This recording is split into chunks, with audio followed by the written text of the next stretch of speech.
నమస్కారం NSTV news కి స్వాగతం. నా పేరు సంధ్య.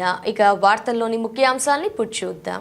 దేవరకద్ర నియోజకవర్గం దేవరకద్ర మున్సిపాలిటీ కేంద్రంలోని ఎంఆర్ఓ కార్యాలయం వద్ద దేవరకద్ర కౌకుంట్ల మండలాలకు చెందిన Kalyana Lakshmi, Shaadi Mubarak, CM relief fund లబ్ధిదారులకు స్థానిక నాయకులు, అధికారులతో కలిసి లబ్ధిదారులకు చెక్కులు పంపిణీ చేసిన దేవరకద్ర ఎమ్మెల్యే జి మధుసూదన్ రెడ్డి.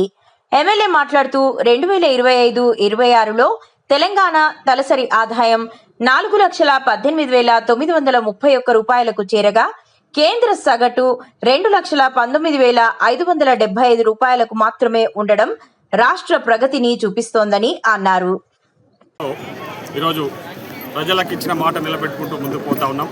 ముఖ్యంగా ఈరోజు ఒక మంచి చక్కటి కార్యక్రమం దేవరకద్ర కౌకుంట్ల మండలాలకు సంబంధించి కళ్యాణ లక్ష్మి, షాదీ ముబారక్ చెక్స్కి సంబంధించి గతంలో 6 నెలలు 8 నెలలు పట్టే చెక్కులు ఇవ్వడానికి పట్టే సమయం ఇప్పుడు ఒక 2 monthsలోనే కొందరికైతే నెల రోజుల లోపల వాళ్ళ దరఖాస్తు పెట్టుకున్న నెల రోజుల లోపల కూడా చెక్కులు అందజేయడం జరిగింది.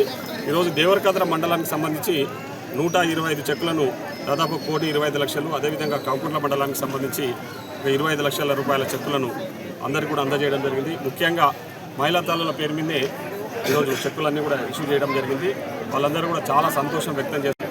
మొన్న బడ్జెట్లో మన గౌరవ ముఖ్యమంత్రి గారు ఒక ప్రత్యేక పథకాలను కూడా కొన్ని ప్రవేశపెట్టడం జరిగింది.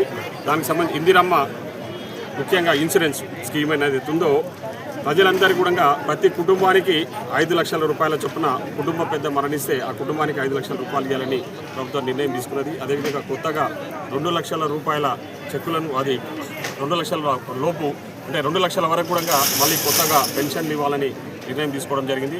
ముఖ్యంగా స్టూడెంట్స్కి సంబంధించి స్కూళ్ళల్లో మార్నింగ్ బ్రేక్ఫాస్ట్ కూడా పెట్టాలని రేపు అకాడమిక్ ఇయర్ నుంచి అది స్టార్ట్ చేయబోతా ఉన్నాం. అదేవిధంగా ఇంటర్మీడియట్ స్టూడెంట్స్ అందరికీ కూడా మధ్యాహ్న భోజన పథకాన్ని కూడా ప్రవేశపెట్టడం జరిగింది. ఈ విధంగా మేనిఫెస్టోలో లేని విషయాలు కూడా ఈరోజు ప్రజలకు అందియబోతా ఉన్నాం.